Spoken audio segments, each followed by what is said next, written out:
Okay, and hello! So I have promised in the past to do some videos solely on ALT-ness and stuff.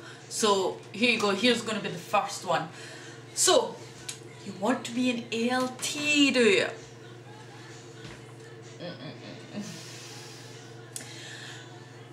The whole job of being an ALT is really, well, it's really quite simple actually. You are an assistant teacher. The key word is assistant, because you will do all the same work as a teacher.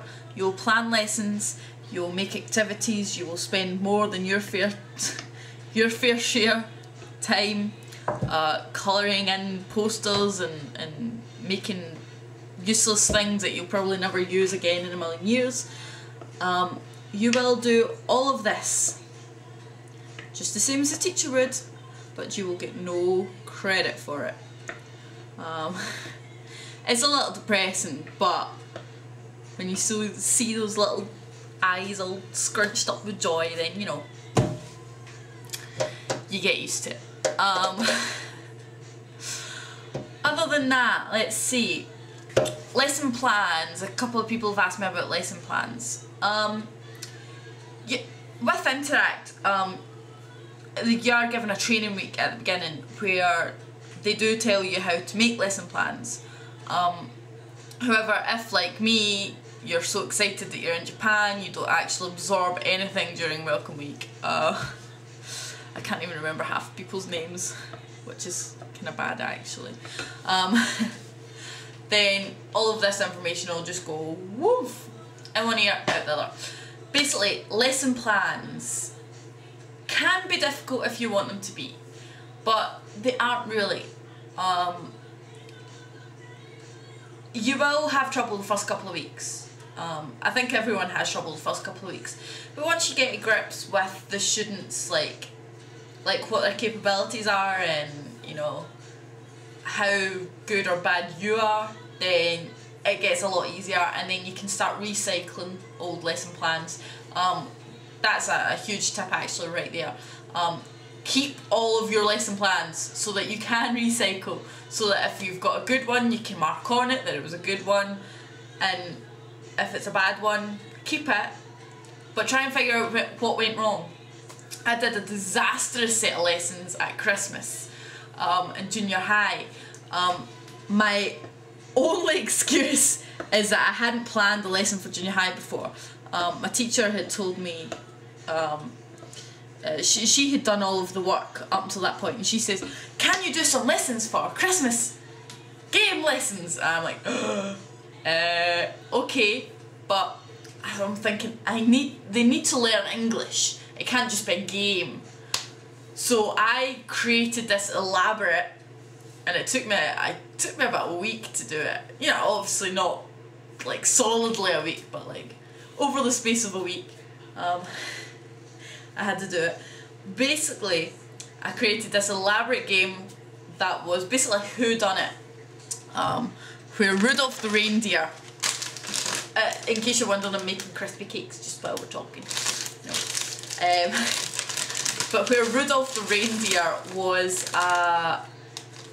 kidnapped, and it was one of the other reindeers that done it. And I went into a lot of detail, and I thought I'd made it easy enough, and I even had like the Rudolph the reindeer song, and they had to listen to it, and they were listening to it, and they were listening for the names of the reindeers, something I thought would be easy. Turns out it wasn't. Yeah, basically the first two, I had it for second grade, and the first two classes I taught bombed. The third one worked, but they didn't have enough time to do anything. The main problem was explanation, because you see, the first time I went in, I hadn't told the teacher what we were doing, mostly because I couldn't track her down to tell her what we were doing, but I couldn't tell her the instructions for the game. So when I was telling the class, that was her listening for the first time, so she was listening and misunderstanding just the same as the students were. So she was trying to translate in Japanese and translating wrong, and it ended up the first class we didn't actually get to do the game. It was all instructions. So students are leaving like, what's that all about? But with modifying, the game's a good one and they enjoy it.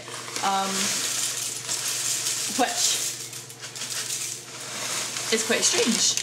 How, you know, something can change so drastically, and it's all down to your ability, how well your teacher is. Like, because that's another thing, you don't know if your teacher's going to have any capability of English. And I should actually point that out. The Japanese schooling system is different. Yes, I think different's the right word. I'll need to turn you around so you can still see me while I'm cooking. There we go. Basically, in the Japanese schooling system, teachers change positions every 3 years, give or take. And when I say change positions, I mean like they move schools. It's to give what's the word I'm looking for? Not flexibility, but it's to give like the students like a new chance. Not a new chance. What's the word? It's to help the students get different opinions and whatnot. Yes, that's where I'm going with that. The problem is, I find that the teachers don't get as, like, it takes a while to settle into a new job. It takes a while for anyone. And I don't think that 3 years, actually the minimum is 2 years, but most of them stay a little longer than that. But I don't think that that gives them enough time to really settle in and to feel completely confident about what they're doing. But I'm not the Board of Education, so what do I know?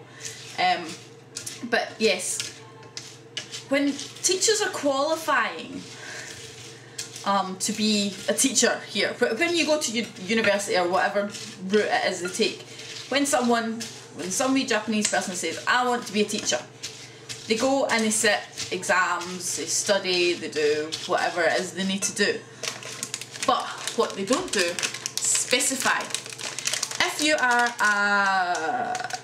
a junior high or elementary school teacher, you do not specify your subject, like you're just a general teacher.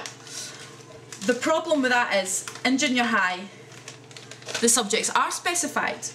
So the teacher that's teaching English might not be able to speak English. They just might have fancied teaching it. They just might think, you know, it's better than teaching social studies, which can make things difficult. I mean, I know one of the ALTs in this area has a teacher who is the English teacher who speaks no English. So it can be difficult. But some people have teachers who do speak English, who want to speak more English. However, whatever condition that English may be in. Yeah. But there are teachers who want to learn English and they will want to pester you for all of the information you have, but some of them won't. So it's not something you're going to learn until you get here. And that actually is a key problem with everything when it comes to the ALT programs. It doesn't matter who you're with, JET, Interact, private. The main problem is circumstances are different for everyone. You're not going to know till you get here what sort of capability the children you're teaching are going to have. You're not going to know what sort of capability the teachers have. Oh, that one's a juicy one. You're not going to know basically